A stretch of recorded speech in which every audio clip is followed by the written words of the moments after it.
हाँ जी, हाँ जी बेटा लोग।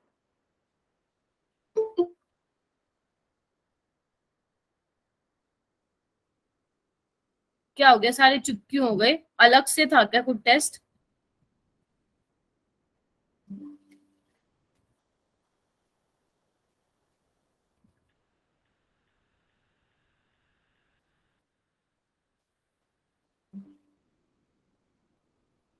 हाँ, अच्छा। प्रियंका आप क्या कह रहे थे बच्चे? यस मैम क्या?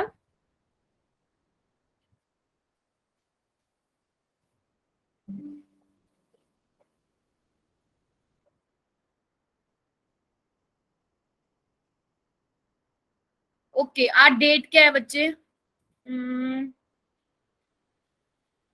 30 है ना? अच्छा अच्छा, ये कह रहे थे, हाँ वही था। आपका बैच है 07। ठीक है, ओके।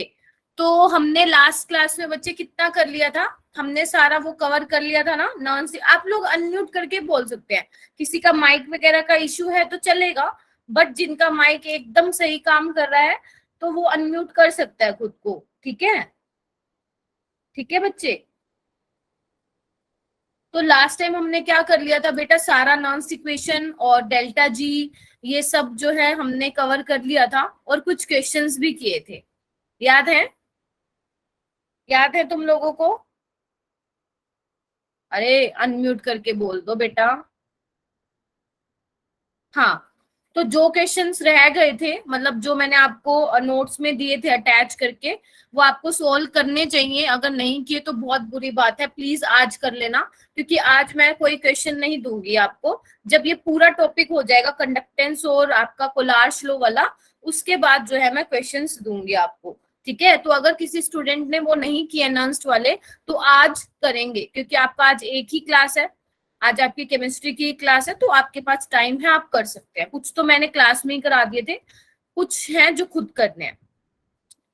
ओके बच्चे, ये जो मैंने फेराडे सेकंड लॉ लिख रखा है ना, वो अभी तुम लोग मत करना, क्योंकि अभी मैंने तुम्हें इलेक्ट्रोलिसिस नहीं कराया है, राइट? तो जब हम वो करेंगे फिर मैं वहां पे सारा एक्सप्लेन कर दूंगी। तो जो आज हमारा रहने वाला है टॉपिक, वो रहने वाला है कंडक्टेंस। आज हमारा जो टॉपिक रहने वाला है बच्चे, वो क्या रहने वाला है? कंडक्टेंस। देखो, ये ना बहुत इंपॉर्टेंट टॉपिक है, बहुत। ऐसा कोई भी एक ईयर नहीं गया जब कॉम्पिटिटिव एग्जाम में कंडक्टेंस या कोलार्स लॉ से क्वेश्चन ना आया हो। समझ रहे हो what I am trying to say? कि बहुत ज्यादा इंपॉर्टेंट टॉपिक है, और आपको इस टॉपिक को बिल्कुल भी नहीं छोड़ना। इवन इवन पूरा इलेक्ट्रोकेमिस्ट्री इंपॉर्टेंट है। दो क्वेश्चन तो फिक्स है, दो क्वेश्चन तो फिक्स है, आपके आने ही आने हैं। ठीक है? दो क्वेश्चन तो फिक्स है। आप सबके पास बायोलॉजी है ना, यानी कि नीट का एग्जाम देने वाले हो आप। तो नीट के एग्जाम में तो बच्चे केमिस्ट्री बिल्कुल भी डिफिकल्ट नहीं आती है। तो जितना मैं करा रही हूँ, मान लो कोई भी मैं चैप्टर करा रही हूँ ना, वो सफिशियंट है आपके लिए। बस आपको क्वेश्चन की प्रैक्टिस करते रहनी चाहिए। मैं भी देती हूँ आपको क्वेश्चन, और आप भी करेंगे। ठीक है? तो जितना मैं कोई भी अगर आपको चैप्टर कराती हूँ, तो उतना सफिशियंट है। उससे ज्यादा कंटेंट पढ़ने की तुम्हें नीड नहीं है। आलतू फालतू कंटेंट पढ़ने की बिल्कुल भी नीड नहीं है। रेलेवेंट कंटेंट पढ़ना है। ठीक है? जहां से क्वेश्चंस आते हैं एग्जाम में। दूसरी चीज, दूसरी चीज आपको एग्जाम ओरिएंटेड पढ़ना है। अगर आप अभी डीपली घुस के पढ़ोगे ना, तो दिक्कत हो जाएगी। अगर आप बहुत अंदर चले जाओगे, जहां से एग्जामिनर क्वेश्चन नहीं पूछने वाला है, तो फिर बहुत गड़बड़ हो जाएगी, फिर आप सिलेबस ही कंप्लीट करते रह जाओगे। ठीक है? तो आपको एग्जाम ओरिएंटेड पढ़ना है कि कैसे कैसे क्वेश्चंस पूछे जाते हैं। इसलिए बोलती हूँ, ज्यादा फोकस अपना क्वेश्चन प्रैक्टिस पे लगाया करो। ठीक है? जैसे जैसे टाइम के साथ साथ मैं आपको टिप एंड ट्रिक्स बताती रहूंगी कि ऐसे ऐसे करना है, प्रिपरेशन स्ट्रेटेजी क्या रहनी चाहिए, रिवीजन स्ट्रेटेजी क्या रहनी चाहिए। बट अभी तो रिवीजन नहीं कर रहे हो आप, है ना? अभी तो हम पढ़ रहे हैं। तो पढ़ने के टाइम पे हमें प्रिपरेशन स्ट्रेटेजी पता होनी चाहिए, जो कि काफी इंपॉर्टेंट है। ठीक है? तो बच्चे देखो, आज का ना कंडक्टेंस कराने वाली हूँ आपको। उससे पहले, कंडक्टेंस की स्टोरी कराने से पहले मुझे थोड़ा सा कंडक्टर के बारे में बताना पड़ेगा। पहली चीज, ये एग्जाम में नहीं पूछी जाती है। ये बोर्ड के एग्जाम में पूछ लेते हैं कि भैया दोनों में डिफरेंस बता दो, दोनों में डिफरेंस बता दो, बाकी नहीं पूछते हैं। कॉम्पिटिटिव एग्जाम में नहीं आता है इससे क्वेश्चन। तो इसलिए क्या करेंगे, हम इसको जल्दी जल्दी देखेंगे। ठीक है। तो कंडक्टर क्या होते हैं बच्चे, आप सबको पता है, फिजिक्स में बहुत ज्यादा डिटेल में पढ़ते हो तुम लोग। कंडक्टर क्या होते हैं, जो इलेक्ट्रिसिटी कंडक्ट करते हैं। किस वजह से इलेक्ट्रिसिटी कंडक्ट होती है भैया, इलेक्ट्रॉन फ्लो होंगे तभी इलेक्ट्रिसिटी कंडक्ट होगी, हाँ या ना। ठीक है, फिर आप क्या करते हो, और फिर कितने स्टूडेंट्स हैं यहाँ पे, अच्छा 16 ही है ना। तो ये जो 16 स्टूडेंट्स हैं ये तो यहाँ से नहीं भागने वाले, नहीं भागेंगे यहाँ पे। उसके बाद बच्चे आप क्या करते हो, कंडक्टर को दो पार्ट में डिवाइड करते हो, एक मेटेलिक कंडक्टर में और इलेक्ट्रोलिटिक कंडक्टर में। ठीक है, मेटेलिक कंडक्टर आप वैसे फिजिक्स में पढ़ते हैं, केमिस्ट्री में आप हम इलेक्ट्रोलिटिक सॉल्यूशंस के बारे में पढ़ेंगे, not electrolytic conductor, electrolytic solutions के बारे में पढ़ेंगे। ठीक है, लेकिन ये डिफरेंस है, थोड़ा आइडिया होना चाहिए आपको। देखो मेटेलिक में क्या होगा, मेटल यूज होगा, और आपको पता है मेटल की क्या टेंडेंसी होती है बच्चे, इलेक्ट्रॉन की वजह से करंट फ्लो होता है। जबकि इलेक्ट्रोलिटिक के केस में हम कोई इलेक्ट्रोलाइट लेंगे, सपोज NaCl ले लिया, सपोज NaCl ले लिया, तो उसमें क्या होगा, इलेक्ट्रोलिटिक के केस में आयंस की वजह से करंट फ्लो करेगा। पहला मेजर डिफरेंस ये है। ठीक है, दूसरा डिफरेंस बच्चे अभी के लिए छोड़ दो, आगे जब मैं आपको पढ़ाऊंगी, आगे हमारा कंडक्टेंस वाला टॉपिक आगे प्रोसीड होगा ना, तब आपको समझ में आएगा टेम्परेचर का क्या रोल है। वैसे जनरली आप ध्यान रख सकते हो कि मेटेलिक कंडक्टर में क्या होता है बच्चे, टेम्परेचर बढ़ने से ना रेजिस्टेंस बढ़ती है और कंडक्टेंस भी, आई एम सो सॉरी, यहाँ पे थोड़ा मैंने गलत कर दिया, कंडक्टेंस डिक्रीज होती है, कंडक्टेंस डिक्रीज होती है। बाकी बैचेस में भी ऐसे ही चला गया आई थिंक। ठीक है, तो क्योंकि क्या होता है, मैं अगर आपको इसका रीजन बताऊं बच्चे, मेटेलिक कंडक्टर, मान लो ये कंडक्टर है, मेटेलिक में क्या होता है, मेटल होते हैं, मेटल क्या करते हैं, इलेक्ट्रॉन को लूज करते हैं। जैसे ही मेटल इलेक्ट्रॉन को लूज करेगा तो मेटल पे पॉजिटिव चार्ज आ जाएगा, जिसको आप क्या बोलते हो, कर्नल्स बोलते हो, इलेक्ट्रॉन भी होंगे। तो होता क्या है बच्चे, जैसे ही टेम्परेचर बढ़ता है ना, तो ये जो कर्नल है वो वाइब्रेट करने लग जाते हैं, हिलने लग जाते हैं, और जैसे वाइब्रेट करने लगेंगे तो इलेक्ट्रॉन के, जो इलेक्ट्रॉन भैया फ्लो होना चाहता है, जो इलेक्ट्रॉन घूमना चाहता है, वो घूमने नहीं देगा, उसको आसानी से जाने नहीं देगा। तो एक तरह से क्या होता है, एक ऑब्स्टेकल क्रिएट करता है इलेक्ट्रॉन के पाथ पे, कौन, जो ये कर्नल वाइब्रेट करते हैं टेम्परेचर के राइज होने पर। तो अगर रेजिस्टेंस बढ़ती है, रुकावट आती है, तो कंडक्टेंस क्या होती है, इसमें डिक्रीज होती है। मैं अभी बताऊंगी कंडक्टेंस क्या होती है। बेसिकली वैसे कंडक्टेंस ऐसे याद रख लो, अगर करंट बहुत इजीली फ्लो हो रहा है मतलब उसकी कंडक्टेंस क्या है, ज्यादा है। जितना इजीली करंट फ्लो होगा वो कंडक्टेंस होगा, जितना मुश्किल से करंट फ्लो होगा वो रेजिस्टेंस होगा। दोनों अपोजिट वर्ड्स हैं।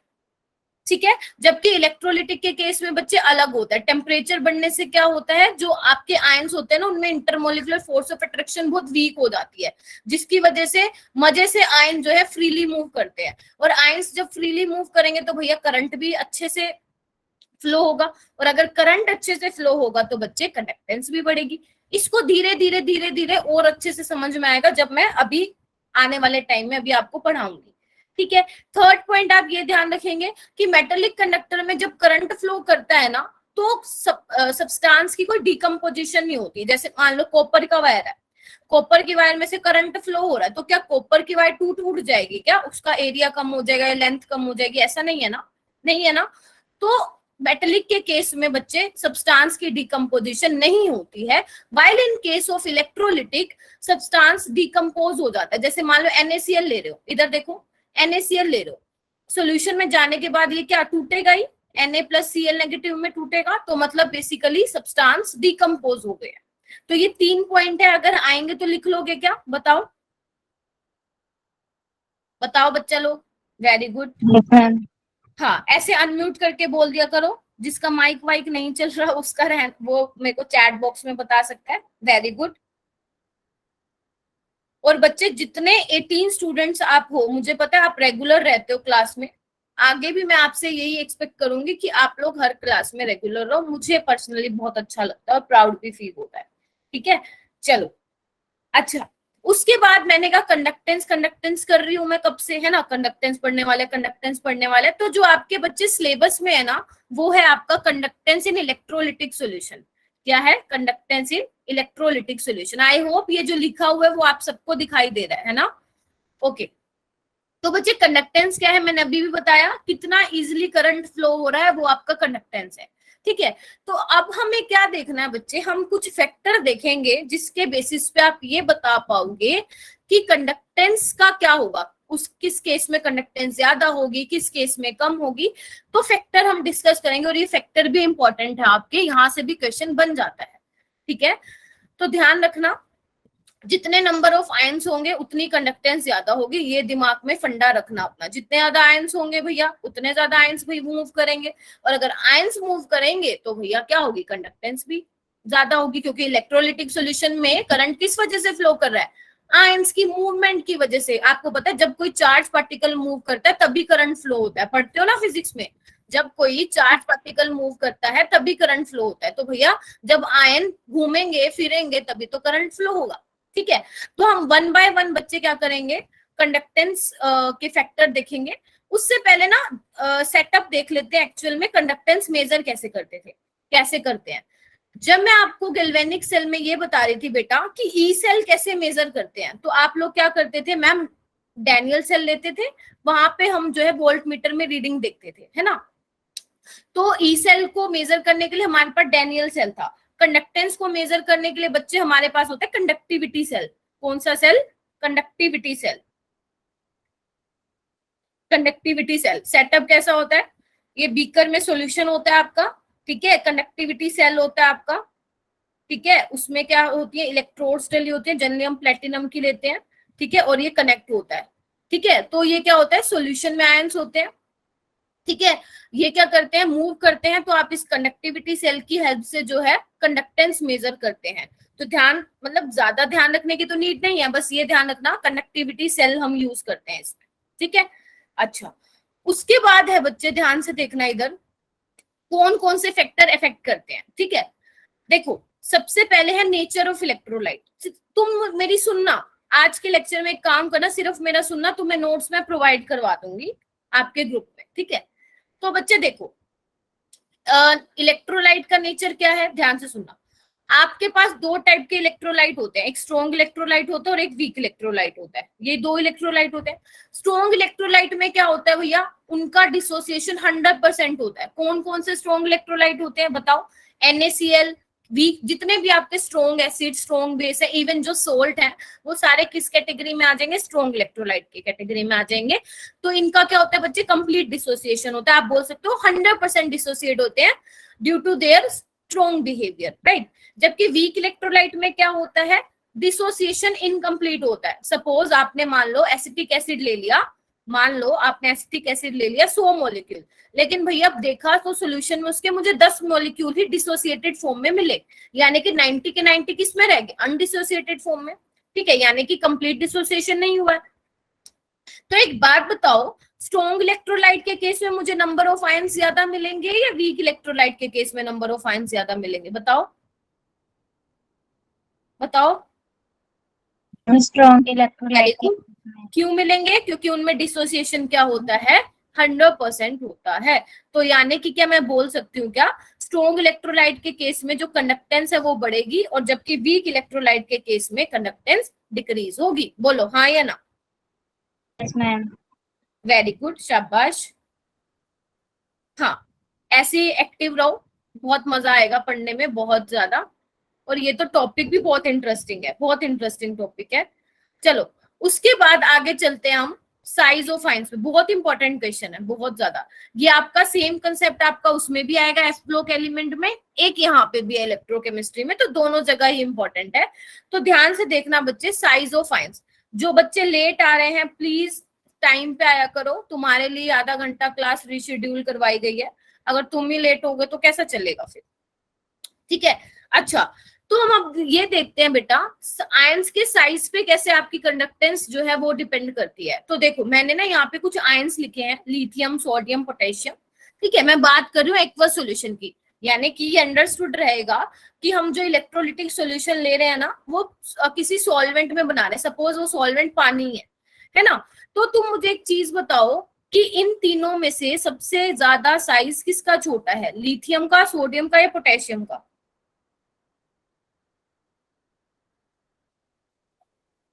लिथियम।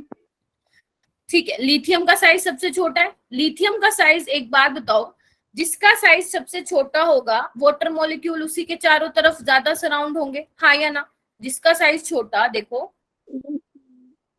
एक सेकेंड, ये देखो लिथियम का मान लो इतना है, सोडियम का इतना है, पोटेशियम का इतना है, तो भैया इसके चारों तरफ ज्यादा स्पेस है एज कंपेयर टू दिस, और इसके कंपैरिजन में, यानी कि जो लिथियम है भैया वो मोर हाइड्रेटेड होगा, मतलब ज्यादा वाटर के मॉलिक्यूल इसके आसपास होंगे। अगर लिथियम के मॉलिक्यूल के पास ज्यादा वाटर मॉलिक्यूल होंगे तो लिथियम के आयन को जाने नहीं देगा, जो चारों तरफ उसका वो बन चुका है वाटर मॉलिक्यूल से, चारों तरफ वो सराउंड हो गया, मतलब लिथियम आयन अब फ्री नहीं है, मूव नहीं कर पाएगा, इजीली नहीं कर पाएगा, तो कंडक्टेंस क्या हो जाएगी बच्चे, कम हो जाएगी। तो सबसे कम कंडक्टेंस हो जाएगी लिथियम की, फिर सोडियम की, और फिर पोटेशियम की। ठीक है, पोटेशियम की सबसे ज्यादा होगी, फिर सोडियम की होगी, फिर लिथियम की होगी। ठीक है जी, बताओ, ये यहाँ पे मैंने लिखा हुआ है। ठीक है, उसके बाद बच्चे अगर मैं यहाँ पे लिखूं H प्लस का क्या होगा। अब तुम मुझे ये बोलोगे कि मैम H प्लस का साइज तो बहुत छोटा है, तो उसके चारों तरफ तो और ज्यादा वाटर मॉलिक्यूल होने चाहिए, लेकिन एक्चुअल में ऐसा नहीं होता है।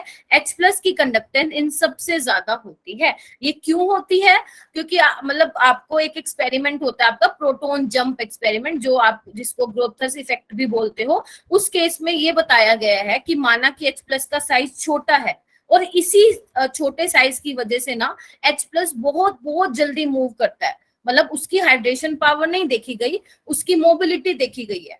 ठीक है, तो आपने ये इसको बताया on the basis of mobility, on the basis of mobility, और जबकि जो बाकी है वो आपने बताया है on the basis of hydration power. तो आप ये ध्यान रखेंगे H प्लस का साइज माना कि छोटा है, लेकिन उसकी मोबिलिटी इतनी ज्यादा है कि हम हाइड्रेशन वाला फैक्टर कंसिडर यहाँ पे नहीं करते हैं। ठीक है, ये किसने बताया था, ग्रोथस ने बताया था, उसको आपको डीपली जाने की नीड नहीं है। ठीक है, थर्ड पॉइंट आता है सोलवेंट कैसा होना चाहिए। देखो सोलवेंट अगर मैं बोलूं तो सबसे बढ़िया सोलवेंट है पानी। पानी का जो डाइलेक्ट्रिक कांस्टेंट होता है ना वो होता है 80। तो ध्यान रखना, जितना ज्यादा सोलवेंट की पोलैरिटी होगी उतना ज्यादा आयनाइजेशन होगा, और जितने भैया आयंस बनेंगे उतनी कंडक्टेंस ज्यादा होगी। अब पानी का डाइलेक्ट्रिक कांस्टेंट का मतलब क्या हुआ बच्चे, डाइलेक्ट्रिक कांस्टेंट का मतलब ये होता है कि कोई सोलवेंट में कितनी ताकत है, कितनी ताकत है आयंस की इंटरेक्शन को वीक करने के। मतलब क्या बोला मैंने, कि किसी सोलवेंट में कितनी पावर है कि वो जो आपने इलेक्ट्रोलाइट लिया है उसकी इंटरेक्शन को वो वीक कर दे। तो जितना ज्यादा डाइलेक्ट्रिक कांस्टेंट उतनी ज्यादा उसकी पावर होगी, उतनी ज्यादा पोलैरिटी है, और जितनी ज्यादा पोलैरिटी तो भैया आयनाइजेशन भी उतना ज्यादा होगा। ठीक है, समझे, तो कंडक्टेंस क्या होगी उस केस में ज्यादा होगी। और अगर मैं बोलूं कि सबसे अच्छा सोलवेंट आपका वाटर ही है, और सबसे ज्यादा डाइलेक्ट्रिक कांस्टेंट आपके वाटर का ही होता है। क्लियर है, चलो देखो, अगर वैसे तो मुझे पता है तुम लोग आंसर कर देते हो चैट बॉक्स में, फिर भी कोई डाउट हो ना, just unmute yourself and ask कि मैम ये क्या है, अदरवाइज मैं ये मान के चल लेती हूँ कि आ रहा है समझ में। ठीक है, उसके बाद है बच्चे कंसंट्रेशन क्या होनी चाहिए सोल्यूशन के। अब सोच के बताओ, देखो कंसंट्रेशन का मतलब क्या है बेटा, कंसंट्रेशन का मतलब ये है कि उसमें सोल्यूट की अमाउंट ज्यादा है, यानी कि जो आपने इलेक्ट्रोलाइट लिया है बच्चे उसकी अमाउंट ज्यादा है ना, यही मतलब होता है। तो मतलब अगर कंसंट्रेशन ज्यादा है तो जो मान लो Na+Cl नेगेटिव है तो वो पास पास रहेंगे, है ना। सोल्यूट की अगर कंसंट्रेशन ज्यादा है तो मतलब भैया आयंस पास पास रहेंगे, और अगर आयंस पास पास रहेंगे तो भैया पॉजिटिव और नेगेटिव में एक फोर्स ऑफ अट्रैक्शन नाम की भी तो चीज होती है ना, तो पॉजिटिव नेगेटिव को खींचेगा, नेगेटिव पॉजिटिव को खींचेगा, है ना। मतलब मैं ये नहीं कह रही कि आयंस घूमेंगे, नहीं घूमेंगे, लेकिन कंसंट्रेशन ज्यादा होने की वजह से फोर्स ऑफ अट्रैक्शन वाला भी रोल प्ले करेगा। पॉजिटिव नेगेटिव को खींचेगा, नेगेटिव पॉजिटिव को खींचेगा, दोनों एक दूसरे को खींचेंगे तो अच्छे से आयंस जो है मूव नहीं कर पाएंगे फ्रीली। अगर फ्रीली मूव नहीं कर पाए तो कंडक्टेंस भी क्या हो जाएगी, थोड़ी कम हो जाएगी। तो याद रखना, कंसंट्रेशन बढ़ने से कंडक्टेंस क्या होती है बेटा, डिक्रीज होती है। क्या होती है, कंडक्टेंस डिक्रीज होती है। ठीक है, अगर मैं बोलूं डाइल्यूशन क्या होगा, डाइल्यूशन का क्या इफेक्ट पड़ेगा। डाइल्यूशन का मतलब समझते हो, मैंने आपको बताया था डाइल्यूशन का मतलब क्या होता है, आप बहुत ज्यादा उसमें पानी ऐड कर रहे हो, आप बहुत ज्यादा उसमें पानी ऐड कर रहे हो, तो पानी ऐड करने से क्या होगा, डाइलेक्ट्रिक कांस्टेंट ज्यादा है, तो पानी क्या करेगा, जो Na+ और Cl नेगेटिव है, जो वाटर के मॉलिक्यूल है भैया, वो क्या करेंगे, O खींचेगा इसको और H खींचेंगे इसको। ठीक है ना, खींचेगे ना अपनी तरफ, तो क्या होगा, आयनाइजेशन बहुत ज्यादा हो जाएगा, और अगर आयनाइजेशन हो गया तो भैया आयंस मजे से घूमेंगे, और अगर मजे से घूमेंगे तो भैया करंट भी मजे से फ्लो करेगा, और अगर करंट मजे से फ्लो करेगा तो कंडक्टेंस भी क्या हो जाएगी, ज्यादा हो जाएगी। ठीक है, उसके बाद टेम्परेचर का क्या रोल होता है बच्चे। टेम्परेचर के बढ़ने से ना बेसिकली आप हीट प्रोवाइड कर रहे हो। मान लो पहले Na+Cl में ना दोस्ती बहुत गहरी थी, लेकिन आपने क्या किया ना, टेम्परेचर प्रोवाइड कर दिया। टेम्परेचर से क्या होगा, काइनेटिक एनर्जी मॉलिक्यूल्स की बहुत ज्यादा होगी। तो भैया होगा क्या, जो इनमें गहरी दोस्ती थी ना, वो दोस्ती कमजोर होने लग जाएगी जब आपने temperature in the form of heat provide करवाया। तो भैया जब दोस्ती इनकी कमजोर होने लग जाएगी तो भैया Na+ अपना अलग भागेगा, Cl अपना अलग भागेगा, और फिर क्या हो जाएगा, कंडक्टेंस क्या हो जाएगी बच्चे, इंक्रीज हो जाएगी। ठीक है, कंडक्टेंस बढ़ जाएगी। तो ध्यान रखना, मैंने कौन कौन से फैक्टर बताए हैं तुम्हें। एक तो इलेक्ट्रोलाइट का नेचर, सॉल्वेंट का nature, size of ions, concentration of solution and temperature. ठीक है, तो ये 5 पॉइंट जो है आप ध्यान रखेंगे। ओके जी, बताओ जी। हाँ जी, शाबाश। कौन रिपीट करेगा इन 5 पॉइंट को, जल्दी मुझे बताओ, सिर्फ पॉइंट पॉइंट बता दो। जल्दी से अपने आप को अनम्यूट करो, जल्दी जल्दी। डाइल्यूशन का मतलब क्या होता है साहिबा बेटा?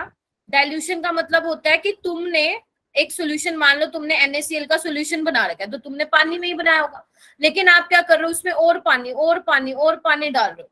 तो पानी डालोगे तो क्या होगा, पानी का डाइलेक्ट्रिक कांस्टेंट याद है, जो पहले Cl- ये दोनों चिपके हुए थे, तो पानी के मॉलिक्यूल जो इसके चारों तरफ होंगे बच्चे, वो क्या करेंगे, इनको खींचेंगे, खींचेंगे। देखो इस तरह से खींचेंगे, ऑक्सीजन खींचेगा पॉजिटिव को, और जो H है वो खींचेगा HCl को। तो भैया जब ये एक दूसरे को खींचेंगे तो भैया दोनों में इंटरमोलिकुलर फोर्स ऑफ अट्रैक्शन क्या हो जाएगी, कम हो जाएगी, वीक हो जाएगी ना। तो वीक हो जाएगी भैया, आराम से मजे से घूमेंगे। ठीक है साहिबा, और अगर मजे से घूमेंगे तो बेटा कंडक्टेंस भी क्या हो जाएगी, बताओ। ठीक है, तो जल्दी से कौन रिपीट करेगा इन 5 पॉइंट को, ताकि मैं आगे चलूं। अभी बहुत इंपॉर्टेंट स्टार्ट होने वाला है। Very good Sahiba. Sheetal very good. Temperature, dilution, concentration, size of ions, है ना, सॉल्वेंट का नेचर। चलो आ गया स्टूडेंट्स को समझ में। चलो चलो चलो, नेक्स्ट पढ़ते हैं हम, रेजिस्टेंस। रेजिस्टेंस क्या होता है बच्चे, मजा। रेजिस्टेंस क्या होता है, रुकावट। आपने आंखों पे पट्टी लगा रखी है, कहीं जा रहे हो, मजे से जा रहे हो, लेकिन आपको दिखाई नहीं दे रहा है ना, आपको दिखाई नहीं दे रहा, आप मजे से जा रहे हो, बीच में आ गया एक पिलर आ गया, है ना, तो एक क्या करोगे, उससे टकरा जाओगे। जहां मजे से जा रहे थे, टकराने के बाद स्पीड आपकी कम हो जाएगी, और स्पीड कम हो गई तो वही तो क्या होता है, रेजिस्टेंस होता है। समझ रहे हो मेरी बात? तो क्या है, obstruction to the flow of current. जब करंट, सॉरी, जब आपके आयंस जो हैं मजे से घूम रहे हैं सॉल्यूशन में, लेकिन कुछ ना कुछ ऐसा ऑब्स्ट्रक्शन आ गया उनके बीच में, जिसकी वजह से जो आयंस की मूवमेंट है वो थोड़ी, उनकी जो स्पीड है वो कम हो जाएगी। और स्पीड अगर कम हो गई तो बच्चे करंट भी थोड़ा मुश्किल से फ्लो होगा, और अगर करंट मुश्किल से फ्लो होगा तो बच्चे कंडक्टेंस भी क्या हो जाएगी, डिक्रीज हो जाएगी। यानी कि रेजिस्टेंस और कंडक्टेंस आपस में एक दूसरे के क्या है, दुश्मन है। समझ रहे हो, दोनों एक दूसरे के अगेंस्ट है। रेजिस्टेंस कहता मैं तो करंट को नहीं फ्लो होने दूंगा, और कंडक्टेंस कहता कर ले तो जितनी कोशिश करना है, करंट तो फ्लो होके रहेगा। ठीक है जी, बोलो। तो रेजिस्टेंस देखा गया बच्चे, एल के लेंथ के डायरेक्टली प्रोपोर्शन होता है, और एरिया ऑफ क्रॉस सेक्शन के इनवर्सली प्रोपोर्शन होता है। देखो खुद देखो, मान लो एक मान लो एक जगह जाने के लिए दो आपके पास रास्ते हैं, एक तो है शॉर्टकट और एक है दूसरे वाला रास्ता। तो खुद बताओ किस केस में जो है आपको ज्यादा टाइम लगेगा, जहाँ का रास्ता लंबा है, जिसकी लेंथ ज्यादा होगी। ऐसी एरिया मान लो, एक तो है बिल्कुल खुली रोड है, वहां पे मस्त मजे से स्कूटी चला रहे हो, लेकिन एक है बिल्कुल ऐसे पतली सी सड़क, एरिया ऑफ क्रॉस सेक्शन उसका कम है, तो वहां पे आपको दिक्कत आएगी। तो एरिया ऑफ क्रॉस सेक्शन ज्यादा तो रेजिस्टेंस कम, लेंथ ज्यादा तो रेजिस्टेंस भी ज्यादा, है ना। अच्छा जी, इसको भूल जाओ 1 मिनट, ये मैं आपको फिर बताऊंगी। अच्छा, तो डायरेक्टली प्रोपोर्शन के लिए साइन को हटाओगे बच्चे, तो क्या लगाओगे, प्रोपोर्शनलिटी कांस्टेंट, और यहाँ पे प्रोपोर्शनलिटी कांस्टेंट कौन है तुम्हारा, रो है। रो इज व्हाट, हाँ ऐसे बोलो, ऐसे बोलो, ऐसे बोला करो। रो क्या है, रेजिस्टिविटी, जिसको तुम स्पेसिफिक रेजिस्टेंस भी बोलते हो। अभी मैं सिखाती हूँ कि स्पेसिफिक रेजिस्टेंस क्या होता है। देखो स्पेसिफिक मतलब ये होता है ना, किसी चीज को आपने फिक्स कर दिया, दैट इज कॉल्ड स्पेसिफिक, ये मतलब होता है स्पेसिफिक का कि किसी चीज को आपने फिक्स कर दिया। ठीक है, जैसे मान लो अगर मैं सपोज यहाँ पे आपका सॉल्यूशन है, ये मान के चलना कि कंडक्टिविटी सेल आपने रख रखा है, मैं बार बार आपको बना के नहीं दिखाऊंगी। सपोज इस पूरे सॉल्यूशन में ना आपने इस पूरे सॉल्यूशन का वॉल्यूम मान लो V है, पूरे का वॉल्यूम है V, और इसमें से आपने एक छोटा सा पार्ट कंसीडर कर लिया, मतलब इन पूरे सॉल्यूशन में मान लो आपने सिर्फ इस पार्ट को कंसीडर किया है, तो होगा क्या बच्चे, एरिया क्या होता है 1 सेंटीमीटर स्क्वायर और लेंथ क्या है 1 सेंटीमीटर। तो वॉल्यूम अगर मैं बोलूं तो क्या होगा 1 सेंटीमीटर क्यूब होगा। तो मान लो मैं 1 सेंटीमीटर क्यूब की बात करूं पूरे सॉल्यूशन में, सिर्फ मैं किसकी बात कर रही हूँ 1 सेंटीमीटर क्यूब इतने उसकी वॉल्यूम की बात कर रही हूँ। ठीक है, तो एक बात देखो बच्चे, इतने हिस्से में कितने भी आयंस हो, मान लो कितने भी है 10 आयंस है सपोज, तो इन 10 आयंस की वजह से रेजिस्टेंस क्या होगी, वही आपकी क्या होती है, रेजिस्टिविटी होती है। क्या बोल दिया मैंने कि मैंने इतने बड़े सॉल्यूशन में से इतने छोटे से हिस्से को लिया और उसमें देखा कि जो उस छोटे वाले हिस्से में आयंस प्रेजेंट है उनकी रेजिस्टेंस कितनी है, वही उसकी क्या होगी, रेजिस्टिविटी होगी। आपकी बुक में क्या लिखा हुआ है, आपकी बुक्स में क्या लिखा हुआ है कि रेजिस्टिविटी रेजिस्टेंस ही है जब उसका लेंथ और एरिया क्या हो जाता है 1 सेंटीमीटर या 1 सेंटीमीटर स्क्वायर हो जाता है। मैंने इसको क्या किया, मैंने इसको वॉल्यूम की टर्म्स में बोल दिया, क्योंकि हम किसकी बात कर रहे हैं, हम बात कर रहे हैं सॉल्यूशन की बात कर रहे हैं, तो सॉल्यूशन में हम वॉल्यूम लेके चलते हैं। वेरी गुड, अभी कापा भी आएगा तुम्हारा, कापा में भी बिल्कुल सेम कंसेप्ट पे हम डेफिनेशन बनाएंगे। ओके, तो अगर मैं आपको बोलूं बच्चे यूनिट क्या निकालोगे, रो की यूनिट क्या होगी, अगर आपको ध्यान रखना, अगर आपको किसी की भी यूनिट निकालनी है ना बच्चे, तो उसका फॉर्मूला पता होना चाहिए। तो देखो RA/L, यहाँ से इसको चेंज कर लो, थोड़ा सा रीअरेंज कर लो। R की क्या होती है, ओम होती है, एरिया की centimetre square divide by centimetre, तो क्या हो जाएगा, मीटर मत लेना शालिनी, क्योंकि मीटर आप थोड़ी बड़ी चीज के लिए लेते हो। बेसिकली आप जो ये कंडक्टेंस मेजर करो ना, एक छोटे से बीकर में की बात कर रहे हो, तो छोटे से जब आप बीकर में कोई काम करते हो तो उस केस में ज्यादा हम लेंथ नहीं लेते हैं, है ना, तो हम सेंटीमीटर में लेते हैं। जरूरी नहीं है कि पेपर में मीटर में ना आए, मीटर में भी आ सकता है। ठीक है, तो देखो सेंटीमीटर से सेंटीमीटर गया, ओम सेंटीमीटर, इसको क्या लिखोगे, साइमन इनवर्स भी लिख सकते हो, है ना, ओम को साइमन इनवर्स भी लिख सकते हो, तो ध्यान रखना। उसके बाद है कंडक्टेंस, क्या होता है बच्चे, कंडक्टेंस मैंने तुम्हें बताया रेजिस्टेंस का उल्टा होता है, बताओ हाँ या ना, रेजिस्टेंस का उल्टा कंडक्टेंस होता है, यानी कि G 1/R होगा। ठीक है, यानी कि G की यूनिट क्या हो जाएगी, ओम इनवर्स हो जाएगी, जिसको आप साइमन और मो भी बोल सकते हो। अब एक बार बताओ 1/R, R का क्या फॉर्मूला था, यहाँ पे देखो R का था ρL/A, इस वाले R को यहाँ पुट कर दो, ρL/A, इसको ध्यान रखेंगे, 1/ρ इंटू A/L, ध्यान रखेंगे इसको। ठीक है, कंडक्टेंस आपको आ गया। उसके बाद आती है बच्चे कंडक्टिविटी, क्या होती है कंडक्टिविटी क्या होती है ना, कंडक्टिविटी को हम इससे दिखाते हैं, के से, ऐसा के लगाते हैं, ऐसे थोड़ा सा उसको कर्व दिखाते हैं, इसको हम बोलते हैं कापा। क्या बोलते हैं बच्चा लोग, कापा बोलते हैं। अब ध्यान से सुनना, कंडक्टिविटी क्या होती है।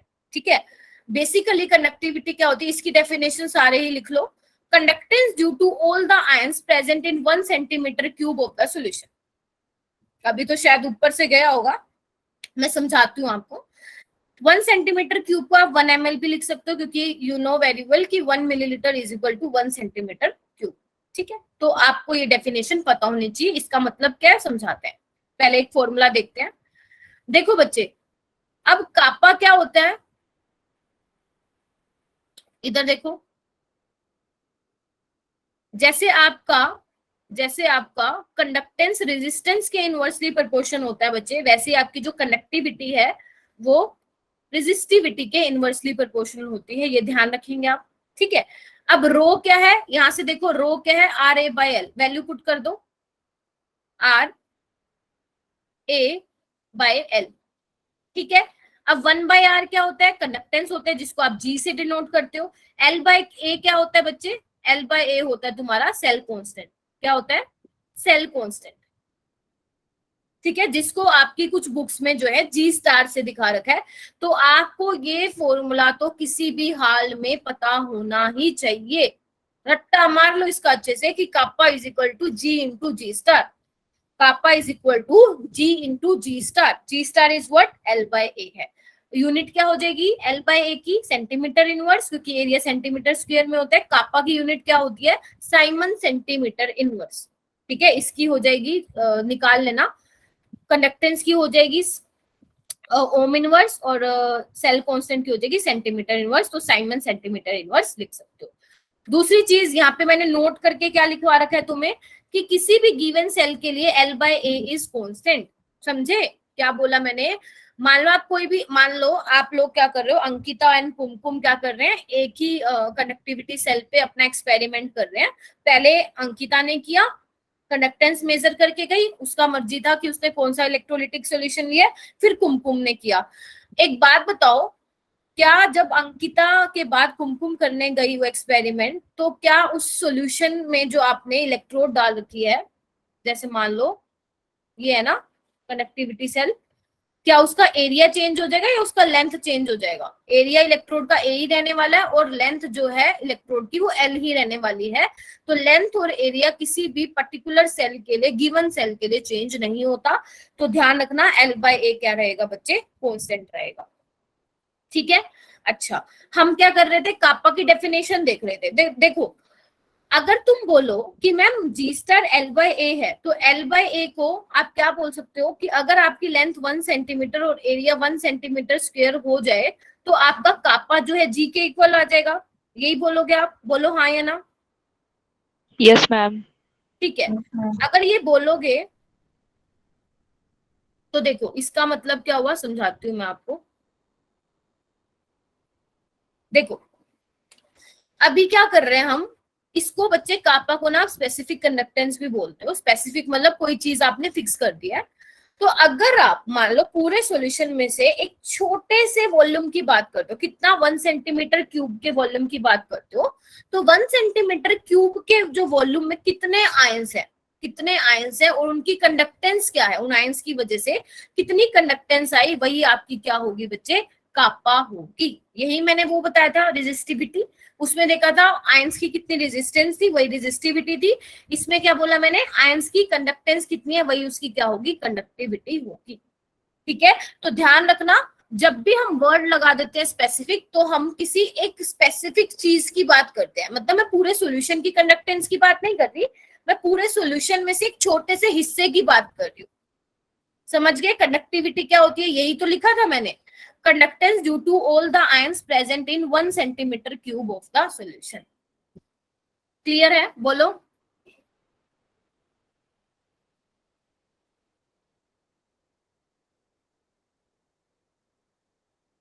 अच्छा मुझे एक चीज बताओ. हाँ बोलो ना, क्लियर है क्या?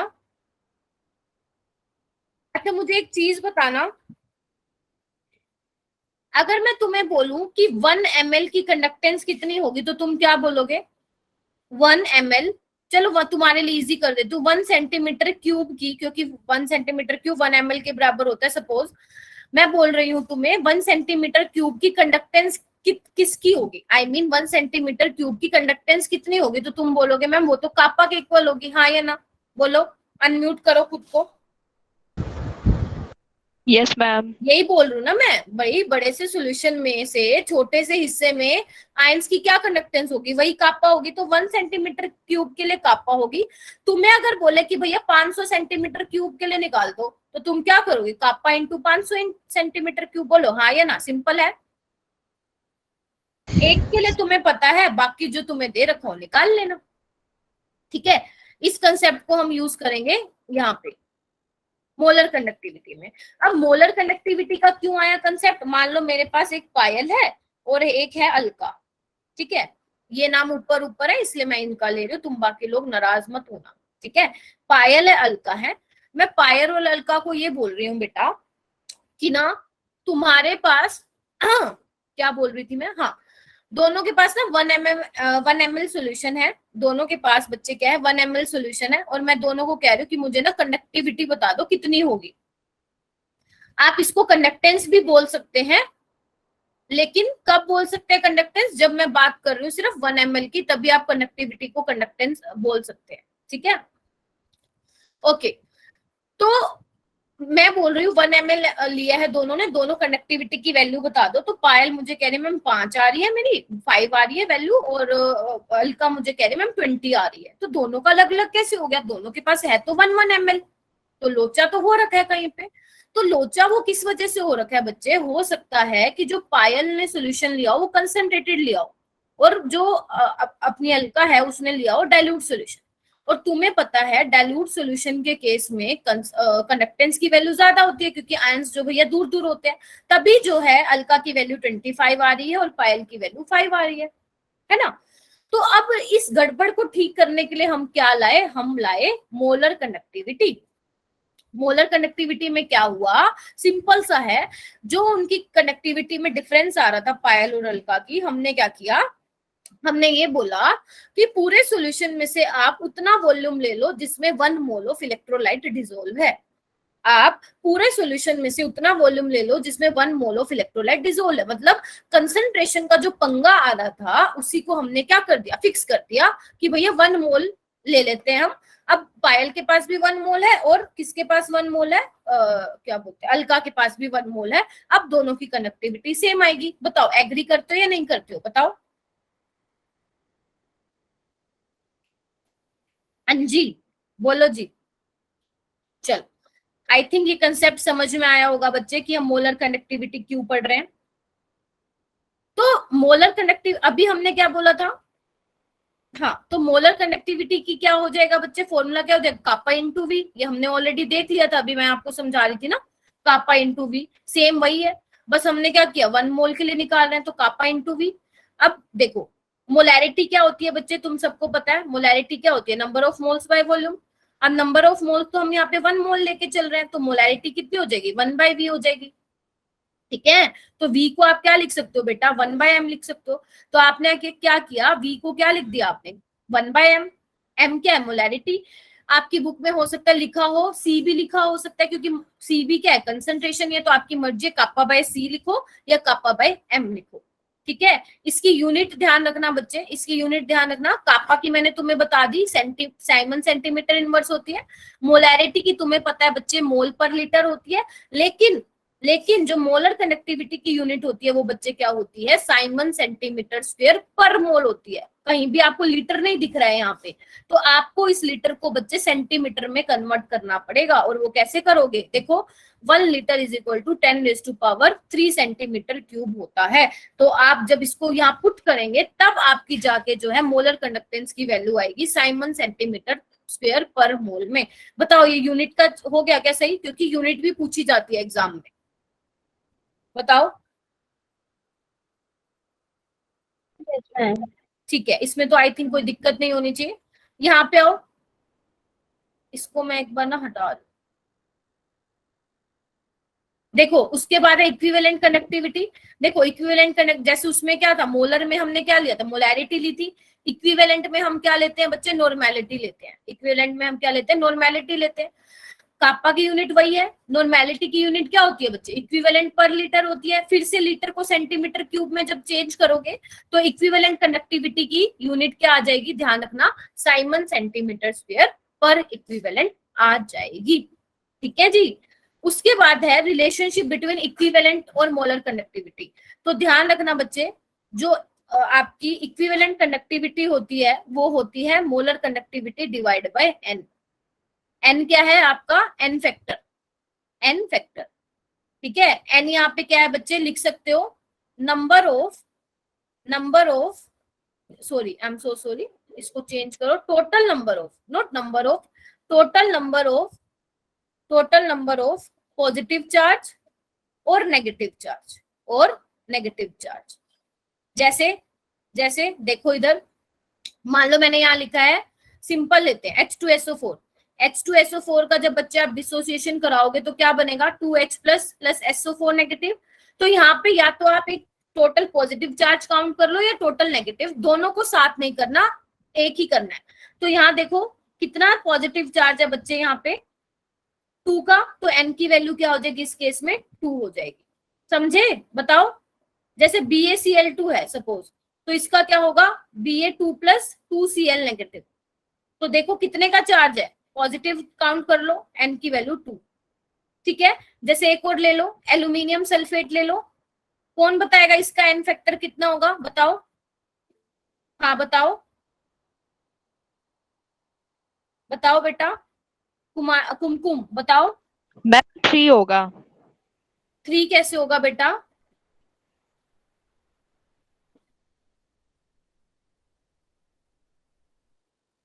फाइव कैसे होगा भाई? चार्ज, चार्ज बोला मैंने, या तो पॉजिटिव चार्ज काउंट मैम करो। हाँ पॉजिटिव चार्ज, होगा हाँ, मैम 6 है। 6 होगा बेटा। देखो ना, एल्यूमिनियम पे 3 पॉजिटिव का चार्ज है, लेकिन टोटल कितने हैं? 2 है ना, टोटल कितने हैं? 2 है, तो कितने हो जाएंगे? 6 हो जाएंगे। तो एन की वैल्यू क्या होगी? 6 हो।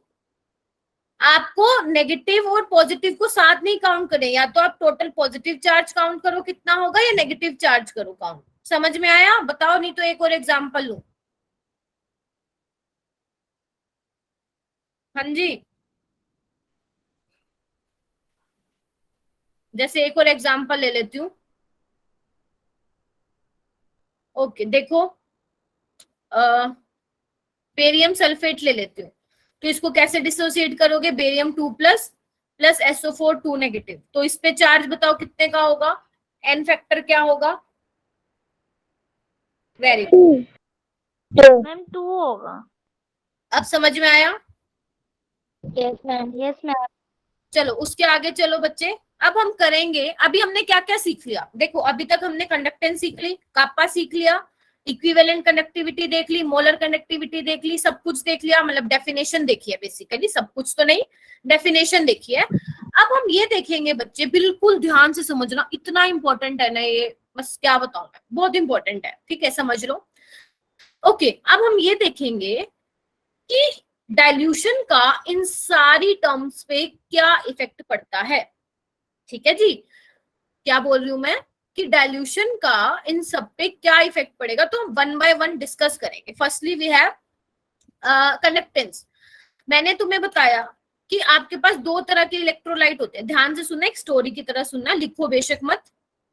देखो कंडक्टेंस में क्या होता है ना, अच्छा हाँ एक चीज और, अगर आप ये सोच रहे हो कि मैम तो कह रही है नोट्स बनाओ नोट्स बनाओ, अगर आपने ऑलरेडी पहले इसके नोट्स बना रखे, मान लो स्कूल में बना रखे हैं अपने नोट्स, तो आप देख लो कि मैम ने क्या एक्स्ट्रा करवाया है, तो उसमें ऐड कर लो। अगर कोई एक्स्ट्रा नहीं लग रहा तो उसको एज इट इज रहने दो। समझ रहे हो ना, 2 बार रहने देना, मत बनाना। अगर हाँ किसी ने नहीं बना रखे हैं, फिर वो डेफिनेटली बनाएगा, है ना, क्योंकि जब आपका एग्जाम आएगा तो बुक्स को तो नहीं उठाओगे ना, तो आप फटाफट नोट्स के पन्ने पलटोगे, है ना, उस टाइम पे तो बुक्स नहीं उठा सकते ना, तो उसके लिए नोट्स काम आते हैं। ओके, तो बच्चे ध्यान से देखना, स्ट्रॉन्ग इलेक्ट्रोलाइट फिर से बोल रू क्या होता है, 100% डिसोसिएट होता है। जैसे मान लो NaCl है, हम लेके चले थे 100 मॉलिक्यूल, और भैया उसका जो आपने सोल्यूशन बनाया है, Na प्लस भी आपको 100 मिले हैं, Cl नेगेटिव भी 100 मिले हैं। ठीक है, अब ये मत सोचना मैम लेके तो 100 चले थे, आपको 200 मिल गए, नहीं नहीं, 200 नहीं मिले हैं, 100 आयंस मिले थे NaCl का, और 100 ही डिसोसिएट हो जाएंगे Na और Cl के। यानी कि जो अल्फा है, अल्फा क्या होता है बेटा, अल्फा कौन बताएगा क्या होता है? Degree of dissociation. क्या होता है? Degree of dissociation. 100% है वो। Very good. तो एक मुझे बात बताओ, जब आप लोग के पास NaCl सॉल्यूशन बना रखा है आपने, उसमें क्या कर रहे हो आप, ऊपर से और पानी मिलाए जा रहे हो, पानी मिलाए जा रहे हो, मिलाए जा रहे हो, तो मुझे ये बताओ कि नंबर ऑफ आयंस इंक्रीज होंगे क्या डाइल्यूशन करने पे? In case of strong electrolyte बताओ जल्दी, नंबर ऑफ आयंस क्या इंक्रीज होंगे क्या?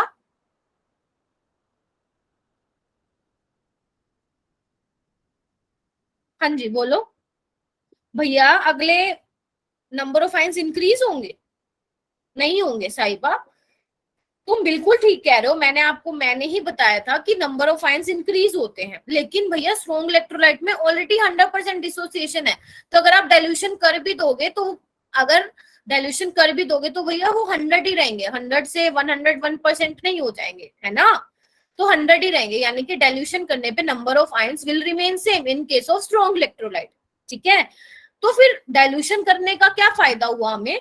डाइल्यूशन करने का ये फायदा हुआ बच्चे, जो ये Na प्लस और Cl नेगेटिव थे ना, जो बन रहे थे, बेसिकली डिसोसिएशन तो उनका हो गया था।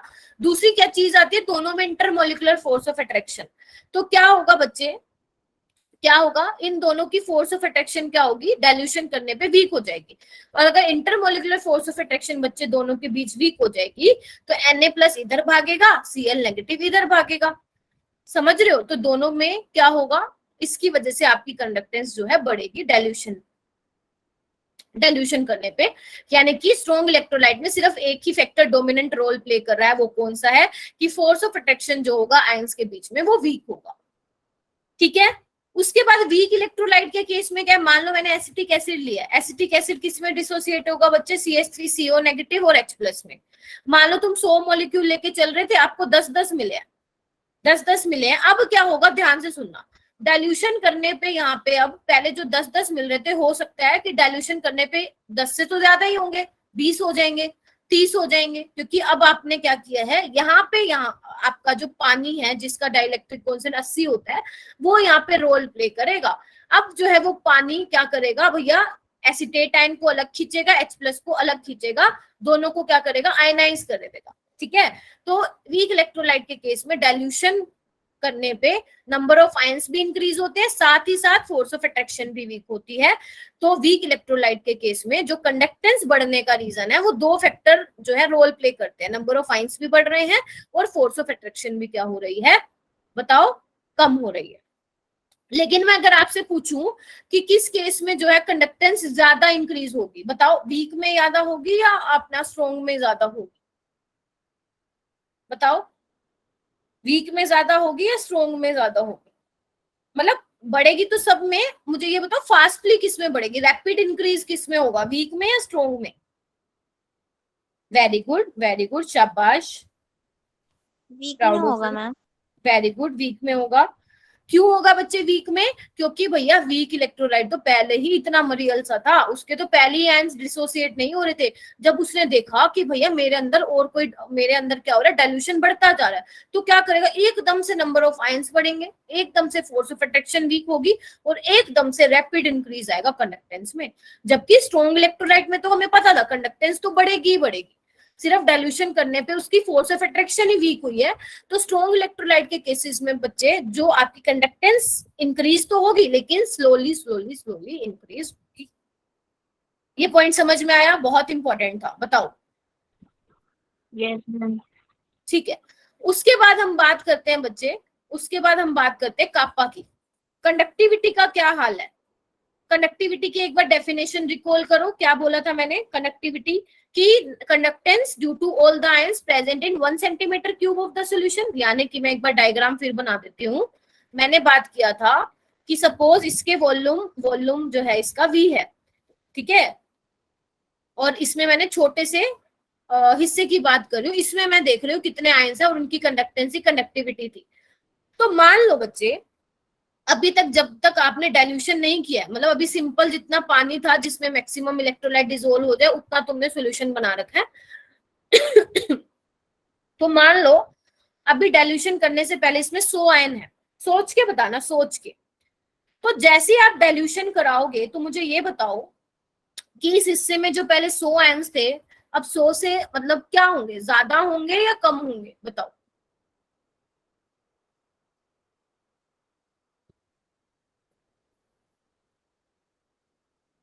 बताओ डाइल्यूशन करने पे क्या होगा, इस केस में नंबर ऑफ आयंस बढ़ेंगे या कम होंगे।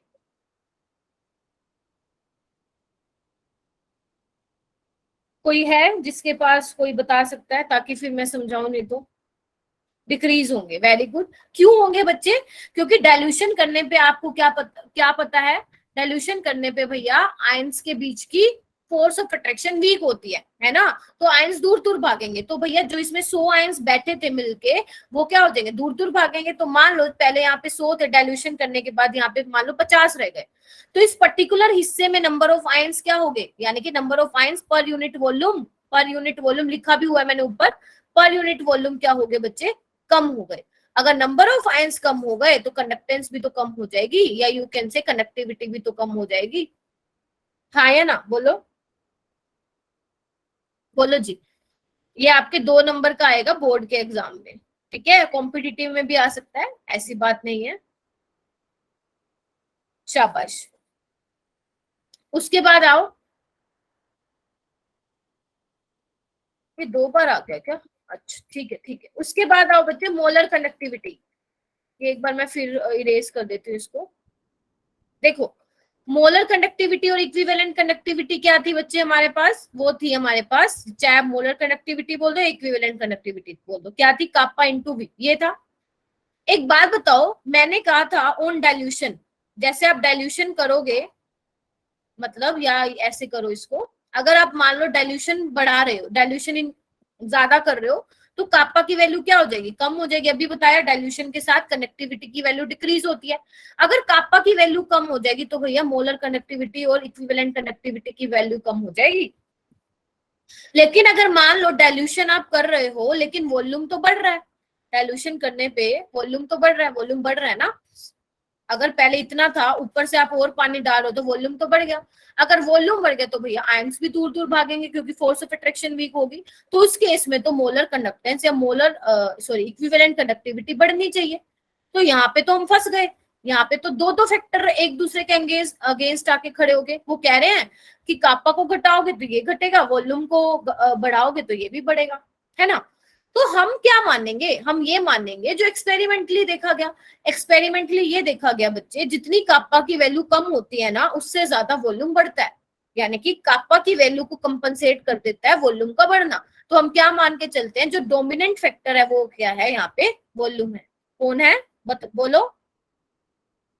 वॉल्यूम है। तो वॉल्यूम के बढ़ने से क्या हो रहा है? मोलर कंडक्टिविटी बढ़ेगी। तो फाइनली आप ये बोलेंगे कि डाइल्यूशन के साथ मोलर कंडक्टिविटी या इक्विवेलेंट कंडक्टिविटी इंक्रीज होगी। समझ में आया? बोलो, बताओ। क्वेश्चन करते हैं फिर हम लोग। क्वेश्चन करें क्या? क्वेश्चन कर लेते हैं, मैं भी भूल गई थी कराना। ये देखो, आपको क्या दे रखा है बच्चे? कंडक्टिविटी दे रखी है ना। कंडक्टिविटी दे रखी है, कापा की वैल्यू कितनी दे रखी है? इतनी। अगर मान लो पेपर में आपको ये तो आपको सामने से लिखा हुआ मिल रहा है कि भैया कापा दे रखा है, लेकिन मान लो यहाँ पे कंडक्टिविटी की जगह लिखा होता बच्चे कंडक्टेंस, लेकिन यूनिट यही होती। तो आप ना इसको महान बन के जी मत लिख के आना कि जी की वैल्यू मैम ये दे रखी थी, नहीं। आप चेक करेंगे कि यूनिट क्या है। अगर यूनिट साइमन सेंटीमीटर, एक सेकेंड, अगर एक मिनट क्या हो रहा है, अगर आपकी यूनिट साइमन सेंटीमीटर इनवर्स है ना, तो इट मींस वो आपको कापा की वैल्यू ही दे रखी है। समझे? तो आप यूनिट से डिसाइड करोगे कि आपको किसकी वैल्यू दे रखी है। ठीक है जी। तो आपको कापा की वैल्यू दे रखी है, रेजिस्टेंस दे रखा है कितना? 100 ओम। आपको एल बाय ए निकालना है। मैंने कहा था एक फॉर्मूला याद रखेंगे, कौन सा? Kappa is equal to G into G star. अब जी क्या है? 1/r। जी स्टार तुम्हें निकालना है, तो कैसे निकालोगे? Kappa into are. सोल्व करो इसको जल्दी, मुझे बताओ कितना आंसर आएगा। यूनिट को साथ लेके चलना। 100 ओम, इसको आप लिख सकते हो 100 साइमन इनवर्स। 100 साइमन से साइमन कैंसिल, तो देखो कितना आंसर आएगा और मुझे सॉल्व करके बताओ।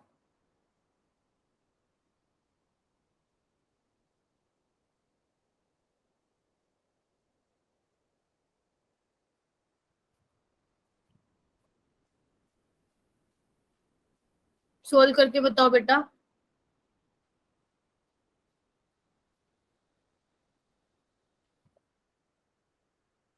बोलो बेटा लोग। साक्षी, सलोनी, शीतल, 2 शीतल है, विशाखा, प्रेरणा, मुस्कान, अंकिता, अलका, मैत्री, पायल। 17 पॉइंट नहीं आएगा बेटा, 0 पॉइंट समथिंग आएगा। दीपांशी सिंह राइट बच्चे। और यूनिट क्या रहेगी? सेल कांस्टेंट की ये रहेगी। ठीक है, कर लोगे? बताओ। ये वाला क्वेश्चन करो। क्या दे रखा है यहाँ पे? देखो बच्चे, आपको क्या इक्विवेलेंट कंडक्टिविटी निकालनी है तुम लोगों को। आपको नॉर्मेलिटी दे रखी है 0.1 नॉर्मल। ठीक है, कितनी दे रखी है? 0.1 नॉर्मल। एल बाय ए आपको दे रखा है 0.5 सेंटीमीटर इनवर्स। रेजिस्टेंस दे रखा है 50 ओम। ठीक है, और आपको मोलर कंडक्टिविटी भी निकालनी है। तो पहले इक्विवेलेंट कंडक्टिविटी का फॉर्मूला क्या होता है? कापा बाय एन। बोलो हाँ या ना। एन कितना दे रखा है? 0.1 नॉर्मल। क्या यूनिट होती है? इक्विवेलेंट पर लीटर। लेकिन कापा तो नहीं दे रखा, कापा कैसे निकालोगे? जी इंटू जी स्टार। जी भी नहीं दे रखा, लेकिन क्या दे रखा है? रेजिस्टेंस दे रखी है तो 1/50 ओम। और जी स्टार कितना है 0.5 सेंटीमीटर इनवर्स, है ना। तो 5 से 5 कैंसिल, 0.01 साइमन सेंटीमीटर इनवर्स आ जाएगी कापा की वैल्यू। हाँ बोलो बेटा, कापा की वैल्यू इतनी निकाल ली सबने, पहले बोलो 0.01 इतना आ गया क्या तुम्हारा। अब यूनिट को भी चेंज करना पड़ेगा। हाँ शालिनी यू कैन, बच्चे जाओ। लीटर को, लीटर की यूनिट क्या होती है 10⁻³ सेंटीमीटर क्यूब, तो इसको लिखना पड़ेगा भैया, क्योंकि हमें यूनिट तो चेंज करनी पड़ेगी ना। तो 1 लीटर में 10⁻³ सेंटीमीटर क्यूब का इनवर्स, है ना। तो इसको कैसे चेंज करोगे, देखो 0.01 बाय 0.1 ऊपर चला जाएगा 10⁻³ और आपकी यूनिट आ जाएगी साइमन सेंटीमीटर स्क्वायर पर इक्विवेलेंट में। अब इसको जल्दी से सोल्व करके बताओ कितना आएगा, इसको सोल्व करके बताओ कितना आएगा।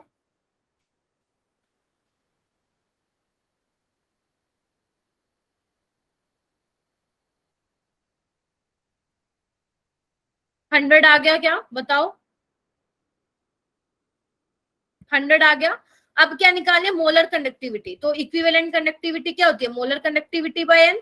तो मोलर कंडक्टिविटी क्या हो जाएगी, लैम्डा इक्विवेलेंट यानी कि 100।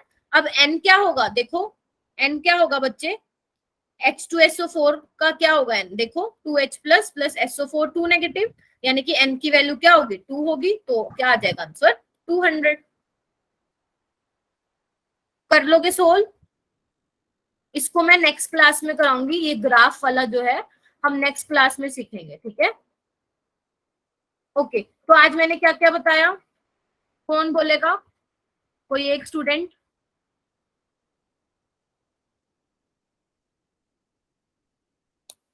और सबसे अच्छी बात यह है कि जितने आप स्टूडेंट्स आए थे स्टार्टिंग में उतने ही हो, proud of you. 17 to 18 students थे ना, 2-3 के अलावा सारे यहीं पे हो, प्राउड ऑफ यू। ओके, तो हाँ हाँ हाँ अलका यू कैन लीव बच्चे। हाँ मैत्री बोल रही है कंडक्टर बता दिया, मेटेलिक और इलेक्ट्रोलिटिक। और क्या देखा हमने, फैक्टर कौन कौन से इफेक्ट करते हैं इलेक्ट्रोलिटिक सॉल्यूशन पे, है ना। और क्या देखा, और हमने रेजिस्टेंस देखी क्या होती है, कंडक्टेंस देखा, रेजिस्टिविटी देखी, कापा देखे, इन सब की यूनिट देखी, है ना। डाइल्यूशन का क्या इफेक्ट पड़ता है, रिलेशन देखा मोलर कंडक्टिविटी और इक्विवेलेंट कंडक्टिविटी के बीच में।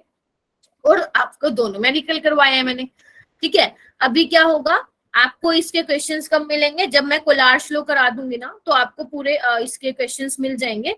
लेकिन तब तक जिन्होंने नॉन इक्वेशन के क्वेश्चन नहीं किया बच्चे प्लीज कर लो, टेस्ट में वो टॉपिक आने वाला है तुम्हारा, ठीक है। टेस्ट में वो टॉपिक आने वाला है तुम्हारा, ठीक है। और उसके अलावा जितना मैंने कराया है बच्चे प्लीज रिवाइज कर लेना। जैसे आज रात को सोने जाओगे ना बेड पे, उससे 1-2 घंटे पहले जो मैम ने कराया मैं नोट्स आपको शेयर कर दूंगी रात में, ठीक है। आप लोग क्या करेंगे, इवन अभी कर दूंगी शेयर, ठीक है, आपके ग्रुप में। आप लोग वो प्लीज रिवाइज कर लेना कि मैम ने क्या करवाया है, ठीक है। अब आप लीव कर सकते हो बेटा, हाँ लीव कर सकते हो। Thank you ma'am. ओके बच्चे।